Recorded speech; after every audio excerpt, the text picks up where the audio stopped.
우리는 고난주간을 지난번에 지났습니다. 그리고 지난주에는 부활절을 지켰지요.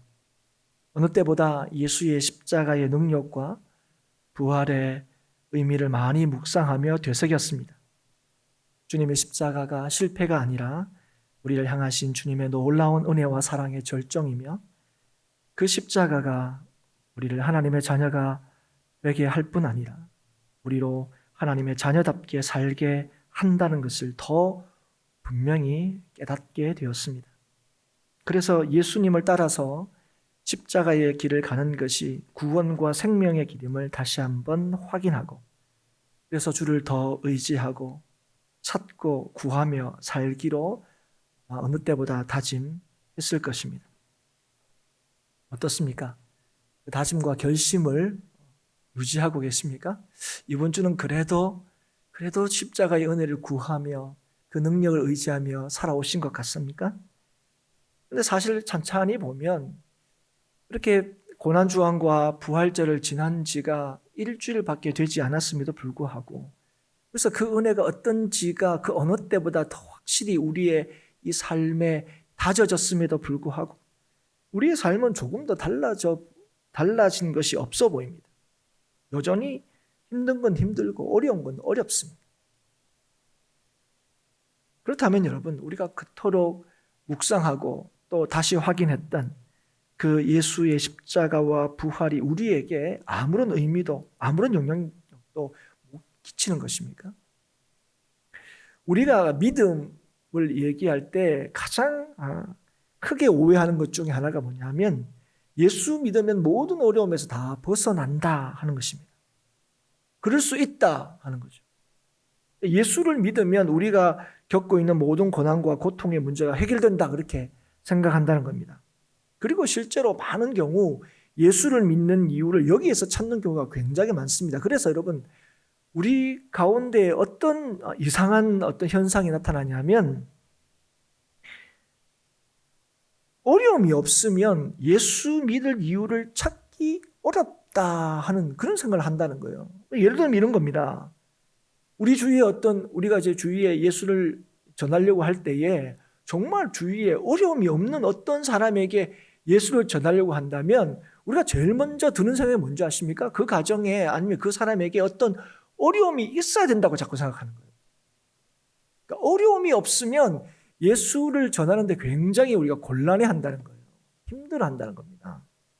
그래서 누군가에게 복음을 전하려고 할 때 그 복음을 전하는 대상이 우리보다 훨씬 낫거나, 아니면 우리가 생각해도 저 가정에는, 저 집에는 무슨 걱정이 있겠나 싶은 생각이 들면, 그래도 저 사람들에게 복음을 좀 전했으면 좋겠다 할 때 우리가 하나님 앞에 제일 먼저 하는 기도나 또 가지는 마음이 뭐냐면, 저 가정에 어려움을 주시옵소서, 이런 겁니다.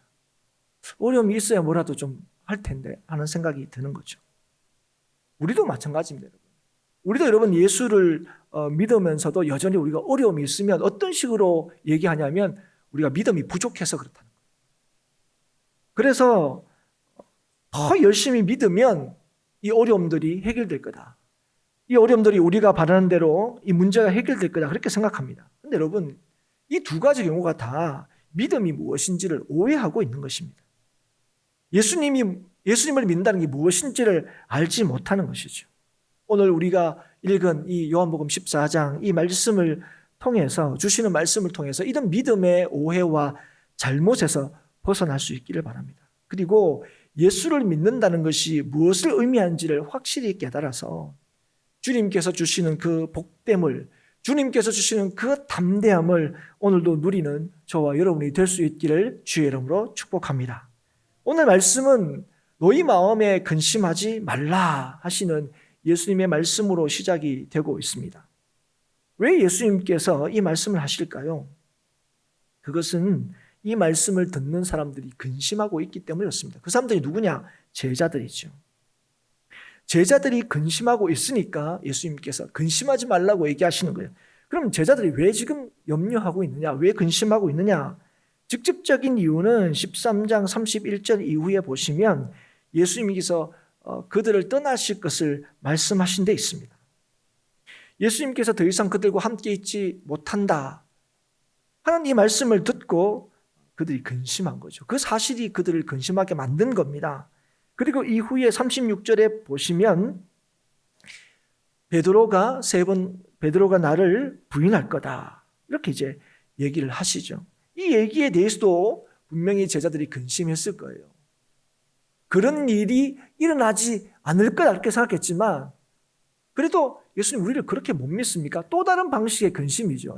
주님이 우리를 이렇게 못 믿어 하시는구나. 뭐 이런 방식의 이제 근심이겠죠.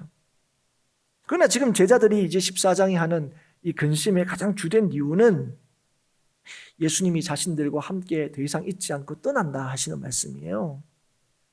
이 얘기가 그 어떤 것보다 지금 제자들을 근심하게 만들고 있습니다. 왜 그러냐면 예수님과 함께 있게 된 자신들의 인생은 예수님과 함께 있지 않은 이전의 인생과는 전혀 다른 인생을 지금 살고 있기 때문에 그렇습니다.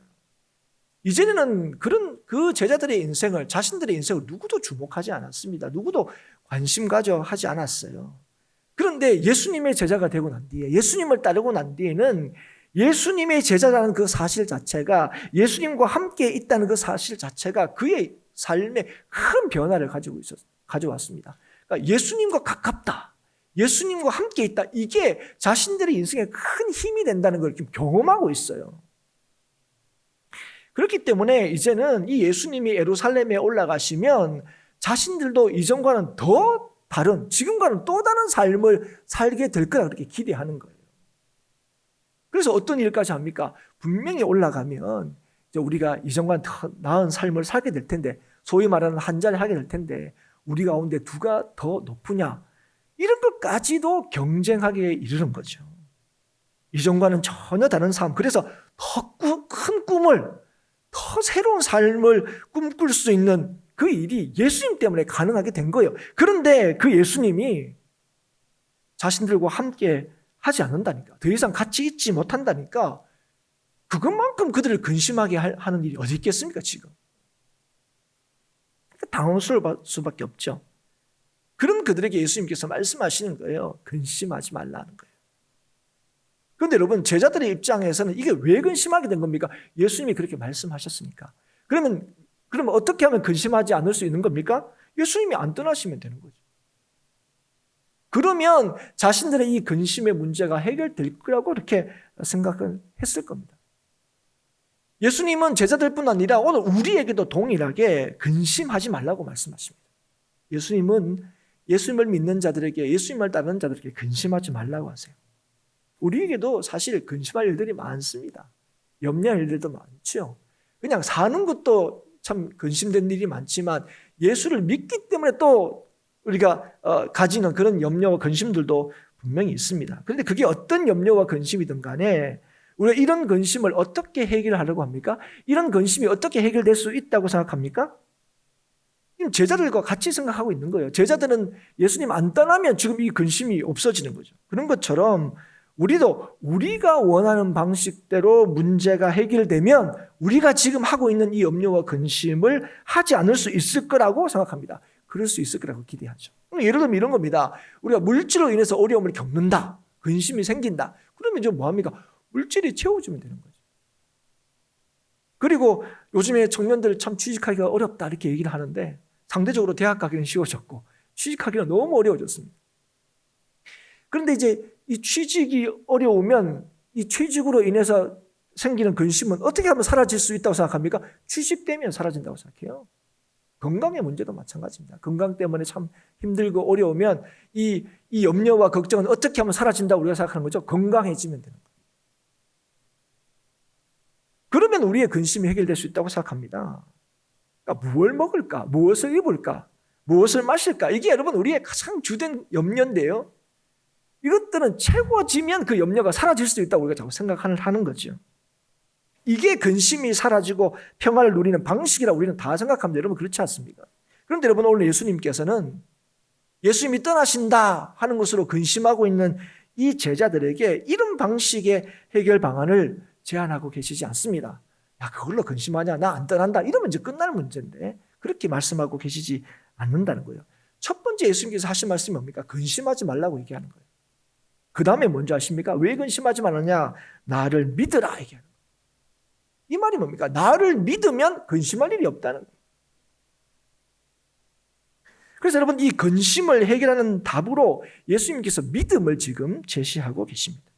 이 믿음은 어떤 믿음이냐? 어떤 특정한 상황에서 근심을 해결할 수 있는 방식을 넘어서는 믿음입니다.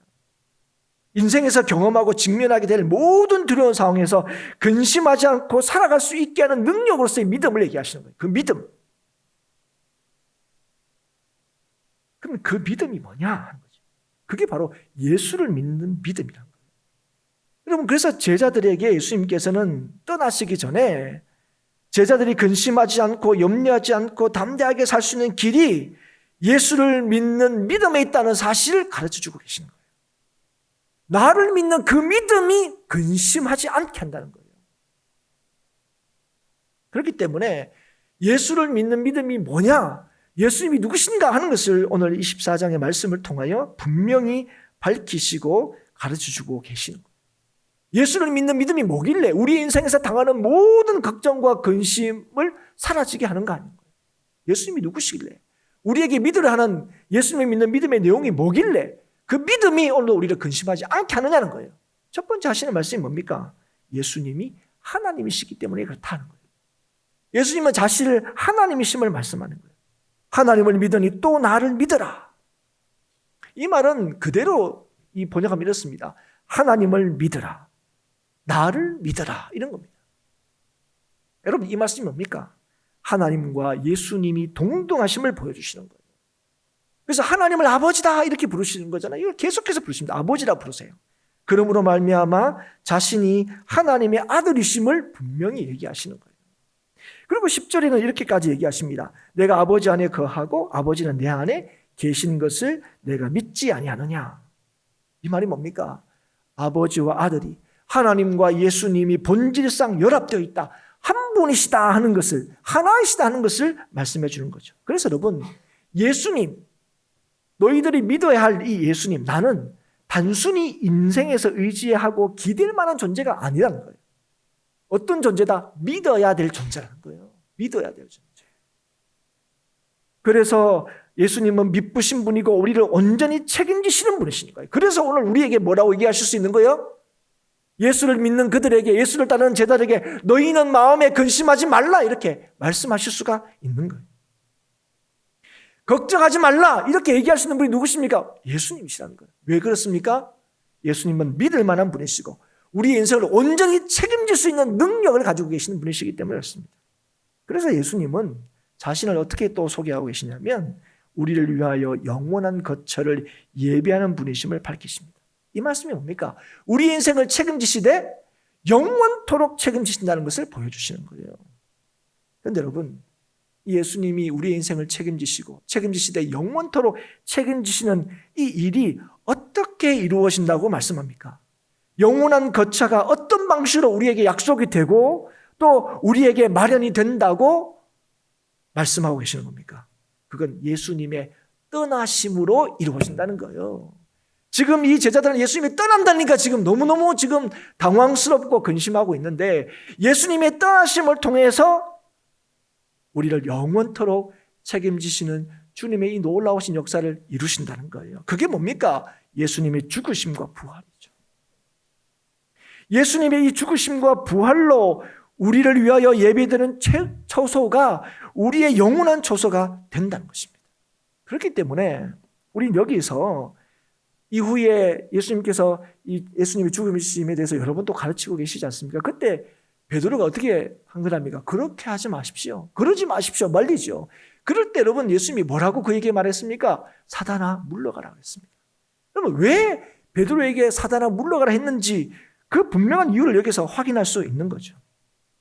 예수님의 죽으심은요, 우리를 단순히 떠나시는 게 아니에요.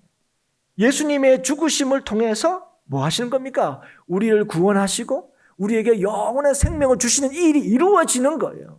그러나 이 일을 막는 것이 사단의 가장 주된 일입니다. 그런데 지금 우리가 볼 때는 이 베드로가 제자로서는 그죠? 예수 그 스승이 죽는다는데 그러지 마십시오. 말릴 수 있는 인간으로 볼 때 충분히 이해가 되지만 이 일이 결국 어떤 일이 되는 것입니까?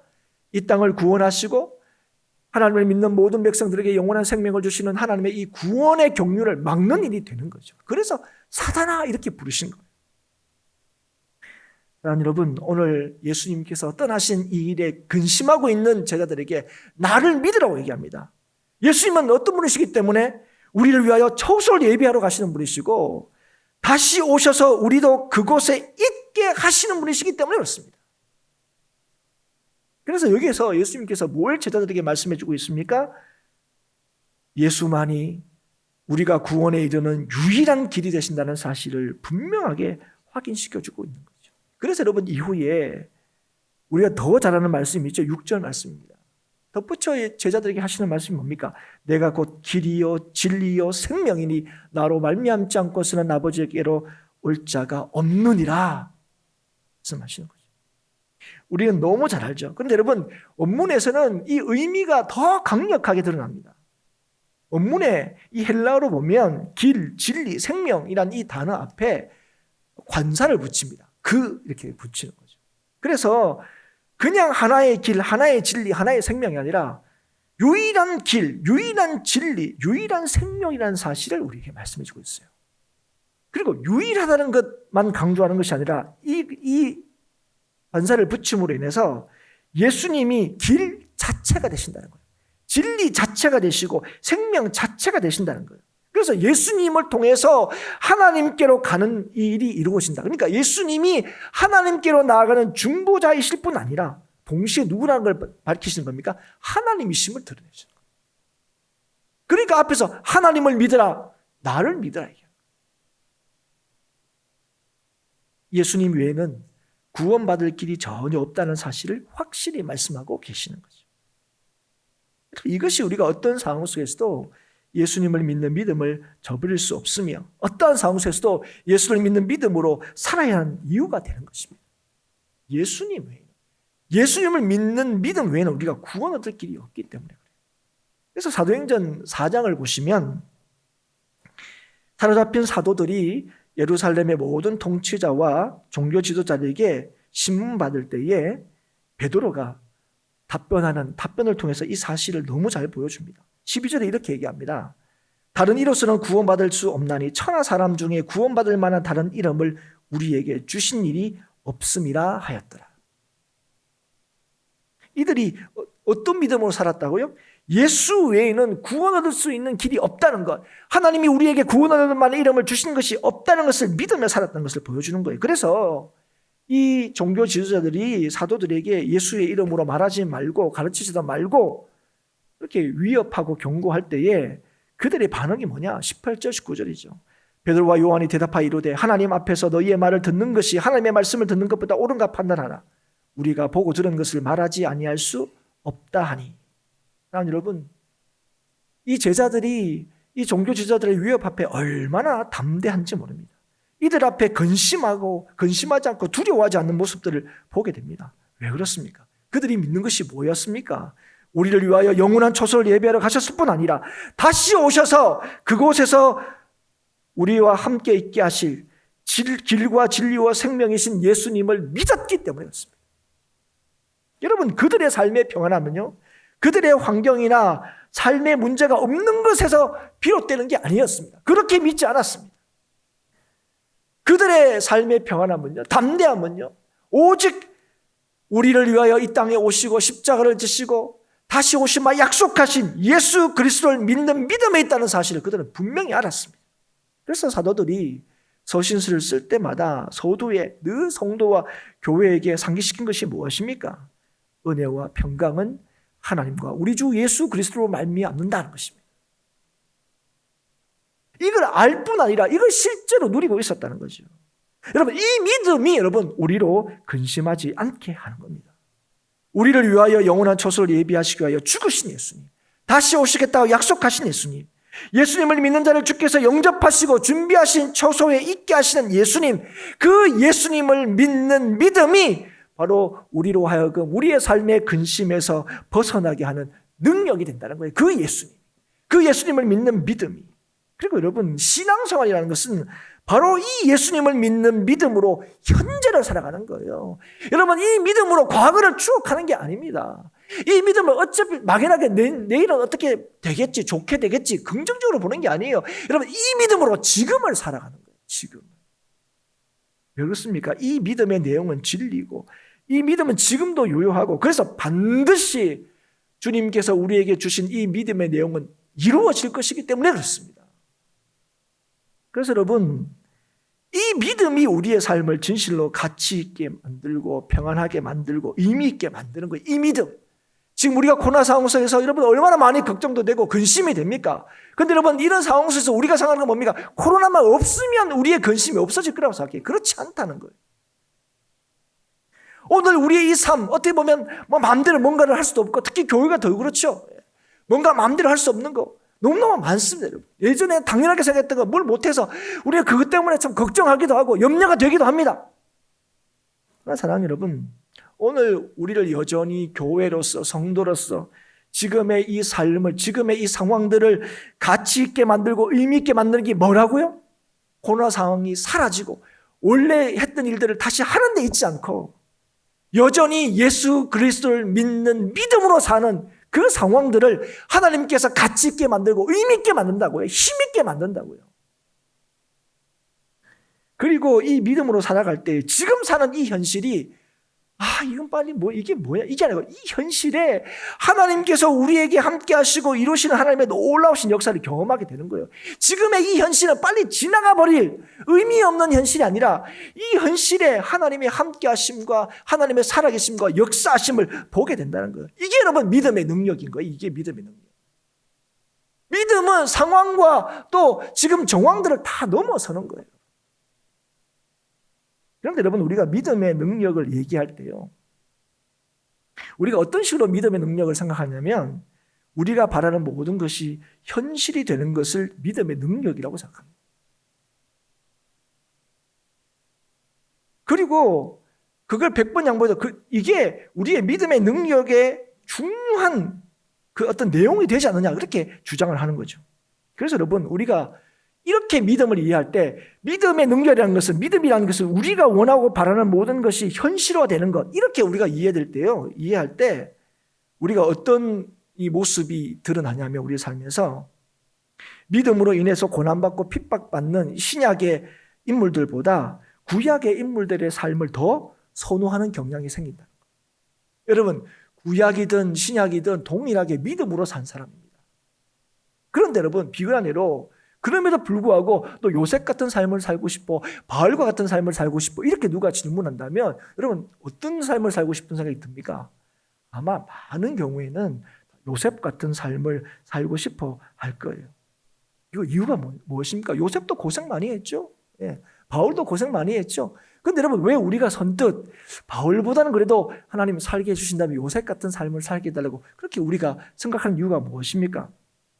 요셉을 비롯해서 우리가 구약에서 참 좋아하는 많은 믿음의 선진들의 삶은요, 실제로 그 믿음이 현실이 되는 삶을 산 것처럼 보이기 때문에 그래요. 우리가 생각하는 것처럼 믿으면 믿음대로 되는, 우리가 원하는 대로 되는 그런 삶을 산 것처럼 보이기 때문에 그렇습니다. 그래서 요셉은 참 종으로 팔리고 또 뭡니까? 옥살이도 하고 그랬지만 결국 뭐가 된 거죠? 총리가 됐다는 거예요. 총리가 됐다. 다니엘도 마찬가지입니다. 나라 잃어서 포로로 끌려가지고 얼마나 숱한 어려움을 경험했습니까? 그럼에도 불구하고 결국 다니엘은 뭐가 됐습니까? 총리가 된 거죠. 그래서 우리는 다 뭐 하는 거예요? 이런 삶을 좀 살고 싶은 거죠. 이게 믿음이라고 생각하는 거죠. 이게 믿음의 능력이라고 자꾸 생각하는 겁니다. 그런데 여러분, 정작 이 믿음의 선진들에 대해서 하나님은 뭐라고 말씀하는지 아십니까?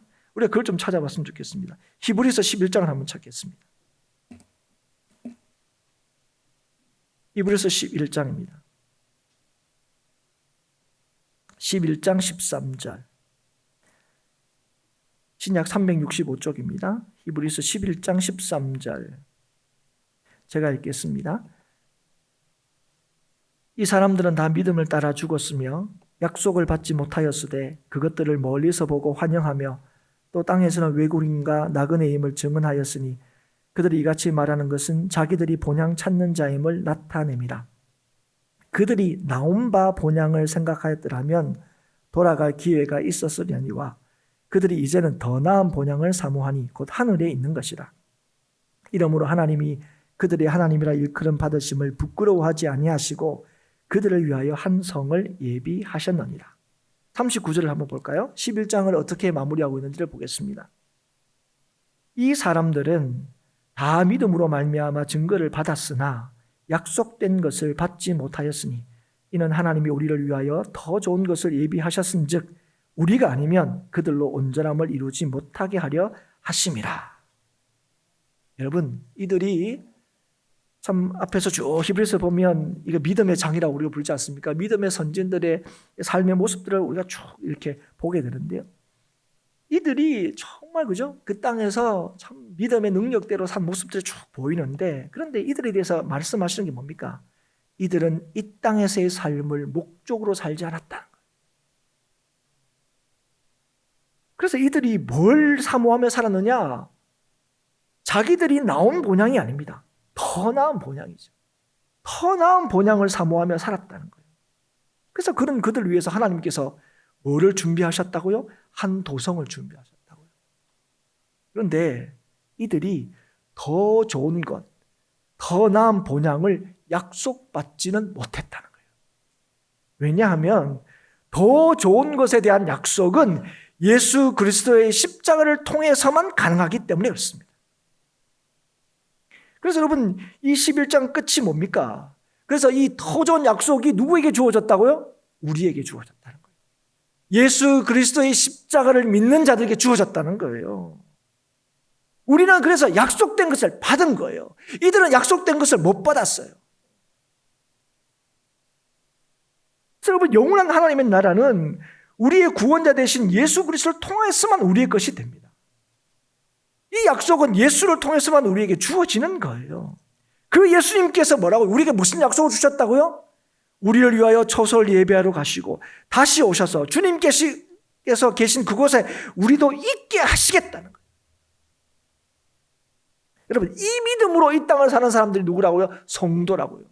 이 믿음으로 이 땅을 사는 사람들이 예수 그리스도의 십자가를 믿으며 사는 사람들이라고요. 그런데 여러분, 정말 이 믿음으로 살고 계십니까? 우리가 이 믿음을 살고 있으면서 여전히 뭐가 더 좋아 보이는 겁니까? 그래도 이 약속을 받지 못했지만 요셉처럼, 다니엘처럼 그렇게 살고 싶은 마음이 있는 거예요. 여러분, 우리에게 주신 이 예수 그리스도의 십자가의 능력이 얼마나 놀라운 건지를 말씀해 주시는 거예요. 그래서 여러분, 오늘 우리는 정말 이 믿음으로 우리의 모든 근심을 사라지게 하시는 예수 그리스도의 이 약속을 받은 자처럼 살고 있냐는 거예요. 이 약속을 받지 못한 이 구약의 믿음의 선진들도 어떻게 살았다고요? 외국인과 나그네처럼 살았다고요. 여기서 천년만년 살 것처럼 그죠? 그렇게 살지 않았다고요. 그런데 우리는 예수를 믿는 믿음으로 어떻게 살고 있습니까? 정말 이렇게 살고 있습니까? 아니면 천년만년 이 땅에 살 수 있는 것처럼, 이 땅에 사는 것처럼 그렇게 오늘을 살고 있지는 않습니까? 이 땅에서 누리는 평안이 우리의 참된 평안인 것처럼 그렇게 생각하며 살아가고 있지 않느냐는 겁니다. 사랑하는 여러분, 오늘도 근심하는 우리에게 예수님께서 말씀하십니다. 뭐라고 말씀하시는 거예요? 나를 믿으라 하시는 거예요. 근심하지 마라. 나를 믿으라. 나를 믿으면 근심하지 않게 된다. 예수 그리스도를 믿는 믿음이 우리가 근심하지 않으며 사는 길입니다. 우리의 복된 삶은요, 우리의 평안의 삶은 우리가 바라는 모든 것이 현실이 되는 것이 아닙니다. 예수를 믿는 믿음에 의해서 주장되고 다루어지는 삶이에요. 외국인과 나그네처럼 본향을 사모하며 사는 삶, 예수를 믿는 믿음으로 사는 삶입니다. 그 삶이 오늘 근심하지 않으며 사는 거예요. 여러분, 그 말이 뭐냐면 예수를 절대적으로 믿고 순종할 때 주님께서 그 믿는 자에게 뭐가 사라지게 한다고요? 근심이 사라지게 한다. 여러분 그런 경험들을 많이 하지 않습니까? 여러분, 예수를 믿는 믿음이 희미해지면요, 온갖 게 다 걱정입니다. 예전에는 걱정도 안 될 것들이 걱정이 돼요. 그런데 여러분, 걱정할 게 그렇게 많은데 예수를 믿는 믿음한테 서면요, 그 걱정이 분명히 걱정할 건데 걱정이 안 돼요. 여러분, 이건요, 하나님, 주님께서 우리에게 약속하신 거예요. 주님을 믿는 믿음의 삶에 주님께서 하시는 역사가 무엇입니까? 근심하지 않게 하는 거예요. 여러분, 그래서 예수님께서 제자들에게 이 믿음으로 살 것을 말씀하시면서 뭘 약속하시냐면 13절, 14절 약속합니다. 요한복음 14장 13절, 14절을 약속하시는 거예요. 너희가 내 이름으로 무엇을 구하든지 내가 행하리니 이는 아버지로 하여금 아들로 말미암아 영광을 받으시게 하려 함이라. 내 이름으로 무엇이든지 내게 구하면 내가 행하리라. 여러분, 이게 근심하지 말라고 하시고 나를 믿으라 하시고 나를 믿는 자들에게 하나님께서 하신 약속이에요. 내 이름으로 무엇이든지 구하면 내가 행하리라. 여러분, 이 말이 뭡니까? 내가 뭘 구하든지 하나님께서 다 이루어 주시겠다고 말씀하신 게 아니에요. 여러분, 우리가 이걸 착각할 때 많아요. 여러분, 성경에도 분명히 했잖아요. 우리의 욕심을 따라 구하면 하나님께서 응답하지 않으신다고요. 여러분, 그런데 여기서 무엇인지 구하면이 아니고 내 이름으로 무엇이든지 구하면, 내 이름으로. 그 뭡니까? 예수를 믿는 믿음으로. 예수님께서 내 삶을 온전히 책임져 주시며 예수님께서 내 삶을 온전케 하시는 그 예수님을 믿는 믿음으로 내가 뭘 구하면 주님께서 다 들어주신다고 하는 거예요. 이 말이 뭡니까? 믿음으로 살아가고자 하는 우리의 모든 간구를 주께서 들으시고 이루어 주신다는 거예요.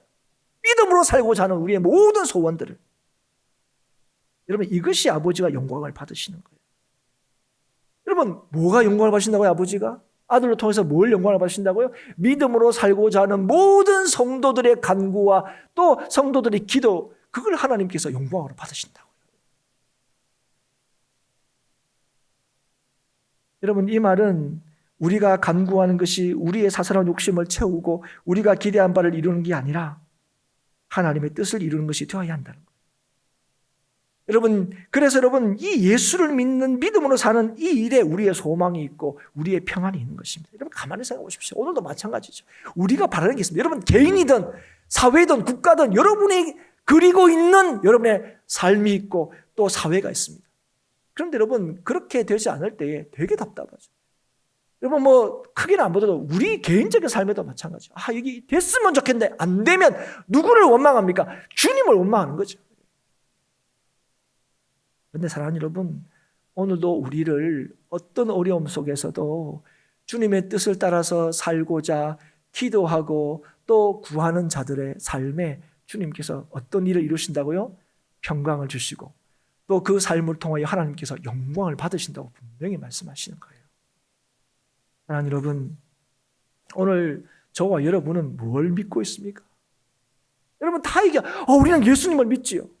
그럼 정말 예수님을 믿는 것 맞습니까?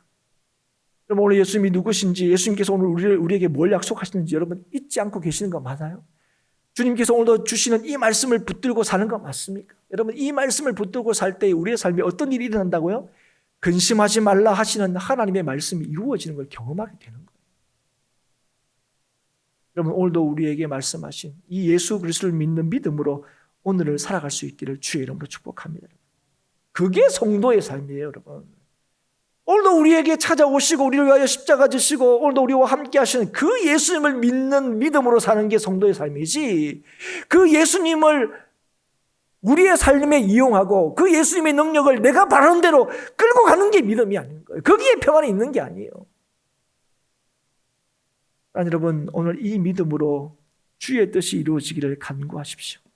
그럴 때 여러분, 우리를 통해서 주께서 이루실 일들을 이루어 가실 겁니다. 여러분, 기억하십시오. 잊지 마십시오. 우리의 평안은요, 우리의 이 안전은요, 우리의 구원은 오직 우리를 향하신 주님의 뜻 안에 있는 것입니다. 그래서 오늘 우리가 주님의 뜻이 이루어지기를 기도하는 그 삶에 하나님께서 그 삶에 평안을 주시는 거예요. 여러분, 이게 여러분 믿음의 삶이에요. 여러분, 우리를 향하신 하나님의 뜻과 하나님의 생각을 의심하지 마십시오.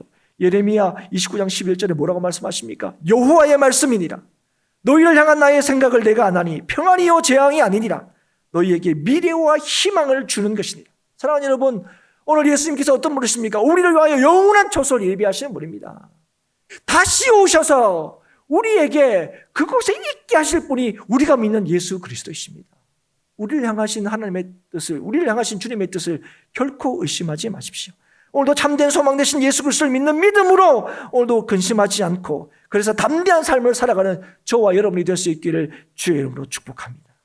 여러분, 먹고 입고 마시는 것이 풍족할 때에 근심하지 않게 되고 염려하지 않게 되는 것이 아니라 우리의 주가 되시는 예수님, 우리의 삶을 책임지시되 영원토록 책임지시는 예수님을 믿고 구할 때에 우리에게 평안이 있음을 확신하고 경험하는 우리 모든 행복한 교회가 될 수 있기를, 성도들이 될 수 있기를 바랍니다. 사랑하는 여러분, 오늘도 예수를 믿는 믿음으로 승리할 수 있음을 깨달을 뿐 아니라 예수를 믿는 믿음으로 오늘도 승리하는 매일이 될 수 있기를 다시 한번 주의 이름으로 축복합니다.